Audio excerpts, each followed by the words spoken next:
out west of Portland, where the roads are a little more open, there is a relic of a far back past, vacated of its original purpose since the World War II years. Passers-by might confuse it for a church due to the large bell tower to the front of the structure, but it was, in fact, originally a schoolhouse, completed in 1908.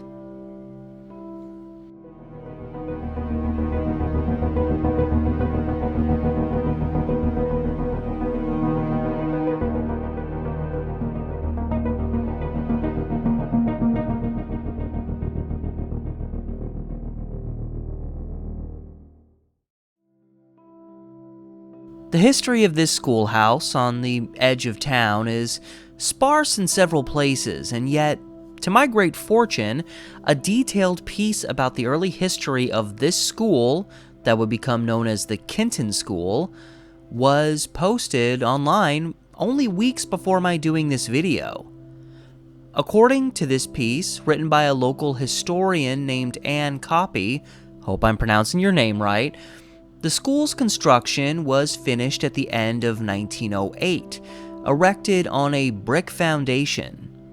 The school itself came as a result of parents petitioning for the Kinton area to establish its own school district, which was approved in 1908. The long and thin structure was originally a one-room school, facing Shoals Ferry Road at its intersection with Tile Flat Road. Not long after the school's completion, in 1910, a second classroom was added on to the building, likely because it was needed, considering the fact that there were more than 50 kids in attendance during the school's first year. Like many more rural high schools, the Kinton School taught elementary through high school. In the 20s, the local high school students would ultimately be shifted to Hillsborough High School, and later, in the 30s, to Beaverton High School. Makes sense, as Kinton locals in the past have had both Hillsborough and or Beaverton addresses. The school was also used for a variety of different gatherings beyond school, including elections, auctions, and even meetings on road construction. The town of Kinton was named after Peter Kint, who took out a donation land claim on the land in this area. He was married to a woman named Phoebe, and when Phoebe Kint passed away in 1911, her funeral service was held inside this new, at the time, schoolhouse. With the dawning of the 1940s, attendance was on the decline, and the school ceased operations again during the World War II years. The latest reference I was able to find in relation to this school was from a newspaper passage dated May 4th, 1944. This may have been the year in which the school closed.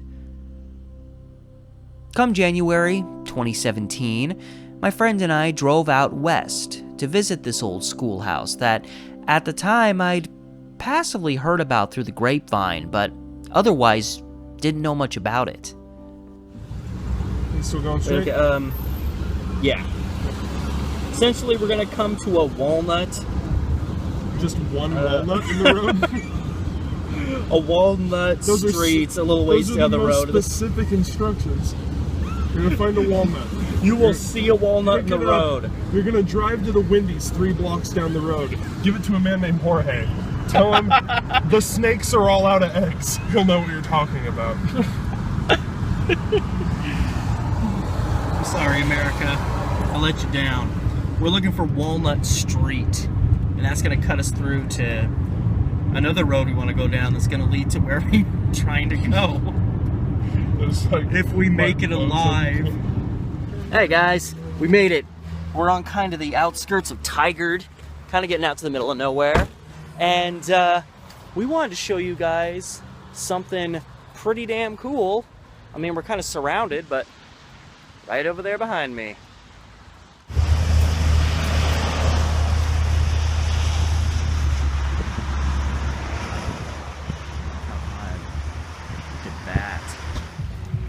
So, from what I've gathered, this is an old schoolhouse.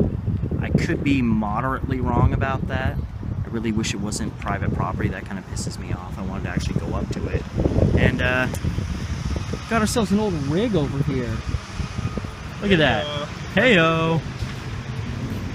There is a hair somewhere In your head? driving me nuts. That's cool. Yeah. There's just old abandoned stuff. Well, I mean, not really abandoned, but stuff that's not being used all over the place.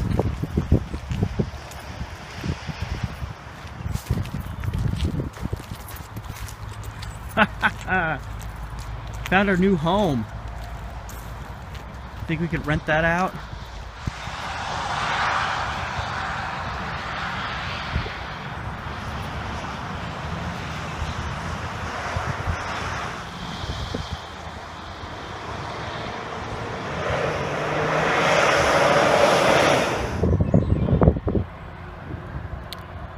Old trees and whatnot in here.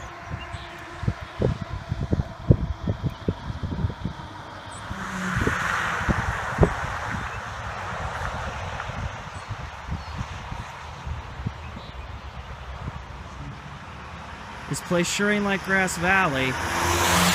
Grass Valley, they let you walk right up into it. If it was nighttime, I'd be inclined to give it a try.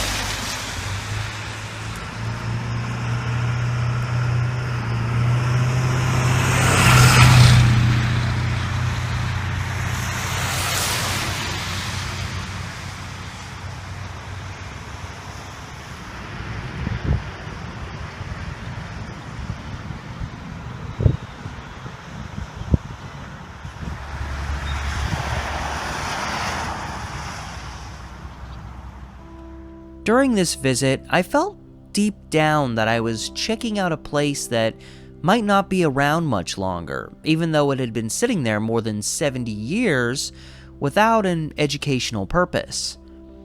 And just a few years later, in 2021, it was finally announced that the school was to be torn down. To my surprise, when producing this video, I checked back to see that, at least as of a few months ago, the school is still there. It might just be living on borrowed time, but either way, I was happy to see it still around. And despite the place's dirty and faded appearance, the structure, at least when I visited it, actually looked surprisingly well for a site so old and otherwise neglected. After this place ceased operations as a school, it was sold off to a local farmer who mostly used the place for storage. It would become commonplace to see farm animals on the land, and even in a picture published in a 1982 newspaper, we can see a goat approaching the old schoolhouse. During my visit, I got a pretty heavy farm-like vibe looking at this place, especially with the fenced-off, grassy area to the school's rear, which may very well have once been a gathering place for the kids who attended this school, as the school did have a recreation area for its students. Time will only tell as to how long this gem will remain around. Selfishly, of course, I hope it sticks around forever, presuming it hasn't officially been torn down in just the last few weeks. But in the realm of reality, it is likely this video will exist out there, long after this place has disappeared forever. So, at the very least, this can serve as a little reminder of what once was.